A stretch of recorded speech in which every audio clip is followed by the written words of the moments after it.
অমুসলিমকে দান সৎকার করা যাবে কি? হ্যাঁ, সাধারণভাবে যে কোনো অমুসলিম যে দুস্থ গরিব এবং সে মুসলমানদের বিরুদ্ধে কোনো কার্যক্রম করে না, কট্টর মুসলিম বিদ্বেষী না, সাধারণ মুসলিম, সাধারণ অমুসলিম সমাজে বাস করে, আমাদের আশপাশেই বাস করে, কিন্তু অভাবী, দুস্থ, চিকিৎসা করতে পারছে না, ঘরে খাবার নেই, আপনি তাকে সহযোগিতা করেন। ইসলাম আমাদেরকে এই মানবিকতার শিক্ষা দেয়, এই মানবিকতার শিক্ষা দেয়।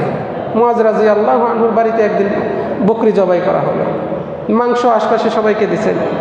মুআজ রাদিয়াল্লাহু আনহুর বাড়িতে এসে জিজ্ঞেস করলেন, এই যে আমাদের প্রতিবেশী অমুসলিম ইহুদি লোকটা আছে, তার বাড়িতে কি কিছু মাংস পাঠিয়েছ? এইভাবে খোঁজ নিয়েছেন সাহাবী, যে আমাদের প্রতিবেশী যে একজন ইহুদি আছে, তার বাড়িতে কিছু মাংস পাঠাও নাই? চিন্তা করেন। তাহলে ইসলাম কিন্তু মানবিকতার ধর্ম, এটার প্রতি উদ্বুদ্ধ করে। তবে জাকাত দেওয়া যাবে না, জাকাত না, সাধারণ দান সৎকার এটা দিবেন।